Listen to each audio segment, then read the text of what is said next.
Sergeant Christopher Boyer was a very dedicated and courageous soldier. He was head of maintenance of the Chinook helicopter and a leader to other soldiers. Boyer served in Operation Enduring Freedom and was part of the Special Operations Aviation Regiment. I've always had an interest in helicopters, and I joined the Army because, well, clearly the Army has helicopters, and the Army was one branch that would let me guarantee what job I was in. Boyer served in Operation Enduring Freedom and was part of the Special Operations Aviation Regiment. Sergeant Boyer spent weeks in Fort Campbell, Fort Jackson, and Fort Eustis for all of his training, both basic and specialized. After his training, Boyer went to Afghanistan, where he spent most of his time during his 7 years of service. Sergeant Christopher Boyer had always had an interest in helicopters, even as a young child, and wanted to work on helicopters when he got older.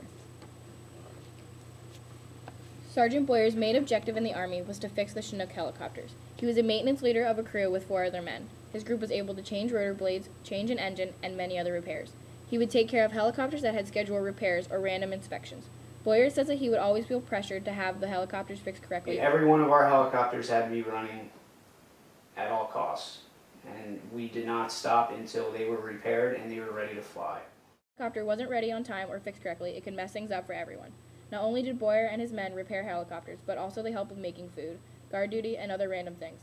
Although Sergeant Boyer's crew helped with random things, his main priority was to keep helicopters working properly and did whatever needed to accomplish that.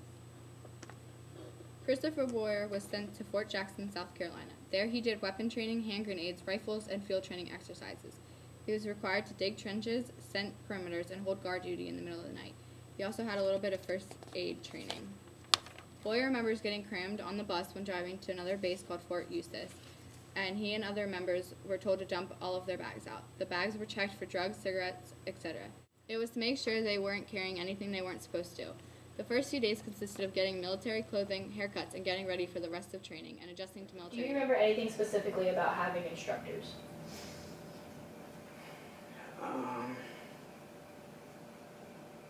I think I just covered on that pretty much. Like I said, most were very good, most were fair, calm, reasonable. In Fort Eustis, Boyer learned how to fix a Chinook helicopter. He spent about 5 months in Fort Eustis fixing these helicopters. After Fort Jackson and Fort Eustis, Sergeant Boyer went to Fort Campbell, where he did his specialized training called Special Operations Qualification Course. This course was also called the Green Platoon. This course was 5 weeks of hand-to-hand combat, knife fighting, pistol training, extensive first aid, giving IVs, and intense physical training. From there, he took a 3-week course to learn how to fix the specific model of his group called the MH-47 Chinook helicopter.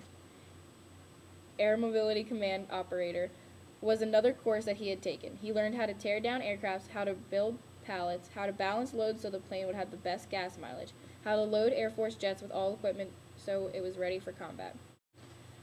When Sergeant Boyer became a sergeant, he had to take primary leadership development course where he just relearned basics such as marching, weapons, and land navigation, so it was easier to teach younger soldiers when they arrived in the Army.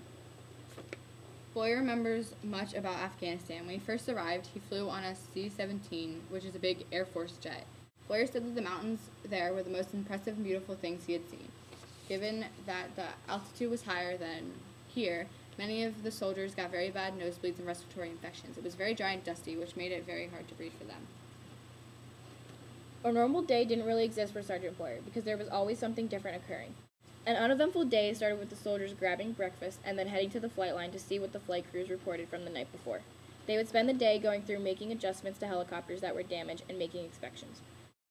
The crew would then have lunch and relax for a little. Then, before any helicopters would go out for the night, Boyer's crew would make last-minute inspections and make sure things were okay to be sent out. After inspections and repairs, they would head back, maybe go to the gym or play video games, and then eventually go to sleep and hope they didn't get woken up in the middle of the night. Boyer was awarded 4 Army Commendation Medals. He received a service medal, which he got for each deployment in Afghanistan. The service medal basically was a rundown of everything that he did while in the service. He also received the Army Achievement Medal because he had redesigned everything in the hangar's tool room. He was awarded 2 Good Conduct Medals, meaning he went 3 years without getting into trouble.